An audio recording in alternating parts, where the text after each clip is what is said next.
మాట్లాడిన విషయం ఇదంతా ఇది పూర్తిగా అయితే సెక్యూరిటీ భద్రతా వైఫల్యం అని చెప్పేసి తెలిసిపోతుంది సార్. ఎందుకంటే పార్టీ ఆఫీస్కి పెద్ద పెద్ద కరోడాలు పెద్ద పెద్ద నాయకులే పార్టీ ఆఫీస్ దగ్గర గంటల తరబడి వెయిట్ చేసి లోపల నుంచి పర్మిషన్ వచ్చిన తర్వాతే లోపలికి వెళ్ళే పరిస్థితి.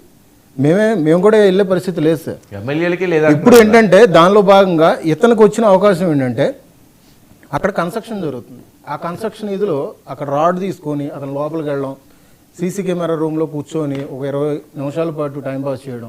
పవన్ కళ్యాణ్ గారి రూమ్ దగ్గరట నిజమా? దగ్గరేనండి. ఇప్పుడు పార్టీ ఆఫీస్లో కూడా ఎవరు ఉండట్లేదు సార్, కన్స్ట్రక్షన్ జరుగుతుంది కదా.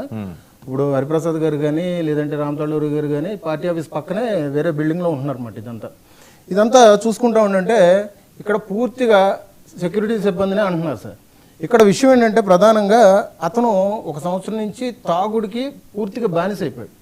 పవన్ కళ్యాణ్ గారు భావజాలం ఎంత ఉన్నా కానీ పార్టీ మెంబర్షిప్ ఉన్నా కానీ అతను కాజూరు, అతనిది ఇచ్చాపురంలో కాజూరు. ఆ కాజూరు గ్రామంలో ఉన్న ఐటీ కోఆర్డినేటర్ని మేము కనుక్కుంటే తెలిసిన విషయం ఏంటంటే వాళ్ళది రేపు మే 5వ తారీఖున గెట్ టుగెదర్ ఒకటి పెట్టుకుందాం అని చెప్పేసి ఒక స్కూల్ గ్రూప్ ఒకటి పెట్టుకున్నారు. ఆ స్కూల్ గ్రూపులలో కూడా మొత్తం అడ్మిన్గా ఇతను తీసేసుకుని అందరికీ ఎవరికి కూడా పర్మిషన్ లేకుండా ఇతను పోస్టులు పెట్టుకుంటూ వెళ్తున్నాడు అనమాట. నేను లోకేష్ గారిని కలుస్తాను, లేదంటే మంగళగిరి వెళ్తాను, పవన్ కళ్యాణ్ గారితో మాట్లాడతాను, రేపు నుంచి నేను కూడా వాళ్ళతో భాగంగా నేను ప్రశ్నించడం మొదలు పెడతాను అన్నట్టుగా ఒక మతిస్థిమితం లేకుండా ప్రశ్నించే పరిస్థితి అయిపోయి అతను ఇక్కడికి రావడం అయితే జరిగిందండి. అయితే ఇతను నిన్నే వచ్చాడని చెప్పేసి మాటలైతే వస్తున్నాయి, కానీ దానికి తగ్గట్టుగా ఇవాళ సీఏ గారు చెప్పిన దాని ప్రకారంగా అయితే అదంతా పూర్తిగా అవాస్తవం. అతను రావడం అయితే లోపలికి వెళ్ళడం అయితే పవన్ కళ్యాణ్ గారిని చూద్దామనే ఉద్దేశంతోనే వీళ్ళు ఎవరో పర్మిషన్ ఇవ్వకపోతే ఆ కార్మికుడిగా, అంటే ఇప్పుడు ఆ కన్స్ట్రక్షన్ జరుగుతుంది కదా, ఆ కార్మికుడిగా లోపలికి వెళ్దామని ప్రయత్నం అయితే చేశాడు సార్. ఈ దాడి అంటారా, కర్రలతో దాడి చేశారండి. అతని దగ్గర రాడ్ ఉంది, రాడ్ ఉన్నా కానీ సెక్యూరిటీ సిబ్బంది చూసి నువ్వెవరో అని చెప్పేసి అడ్డుకున్న టైంలో వాళ్ళ మీద దాడి దిగాడు. ఈ రాడ్ వదిలేసి కర్రతో దాడి దిగాడు అనమాట. సో దానిలో భాగంగానే అతన్ని పట్టుకొని పోలీసులకి అప్పచెప్తే ఇప్పుడు గుంటూరు జిల్లా నుంచి ఎస్పీ గారు రావడం, అతన్ని అరెస్ట్ చేయడం, తర్వాత ఇంటరాగేషన్ చేయడం, ఇంకా కూడా ఇప్పటికీ కూడా విచారణ పూర్తి కాలేదండి అంటున్నారు, కానీ ఇంకా విషయాలన్నీ బయటకు వెల్లడిస్తున్నారు.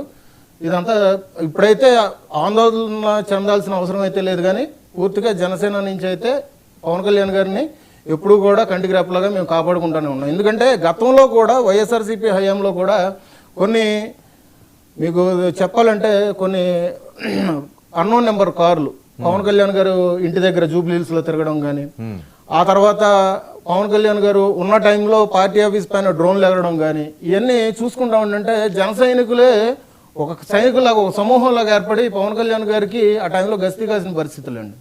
అట్లాంటివన్నీ చూసుకుంటా ఉండంటే ఇట్లాంటివన్నీ అయితే మళ్ళీ రావు, కానీ కాకపోతే సెక్యూరిటీ సిబ్బంది మీద అయితే ఇప్పుడు అయితే బయట నుంచి బాగా విమర్శలు అయితే వస్తున్నాయి. దానివల్ల ఏంటంటే ఇప్పుడు అది కూడా ఏంటంటే ఇప్పుడు అధికారంలో ఉన్న ఒక డిప్యూటీ సీఎంగా ఉన్న పవన్ కళ్యాణ్ గారికి ఇటువంటి రావడం వల్ల ఇంకొంచెం సెక్యూరిటీ పెంచాలని చెప్పేసి బయట నుంచి గట్టిగా వస్తున్న మాటలు సార్. ఇది మల్లేష్ గారు, ఏంటి జగన్మోహన్ రెడ్డి గారు యాగాలపై కేసులు పడుతున్నాయట, ఏం చేశారు యాగం సార్? చిన్నమాట చెప్పండి. ఇప్పుడు నిజంగా అతను మతి స్థిమితం లేని వ్యక్తి అయితే వైసీపీ ఆఫీస్కి వెళ్ళొచ్చుగా, లేదంటే ఇంకొక సిపిఐ ఆఫీస్కి వెళ్ళొచ్చుగా. ఎందుకు జనసేన ఆఫీస్కి వచ్చారు? ఎందుకు అక్కడ రాయల్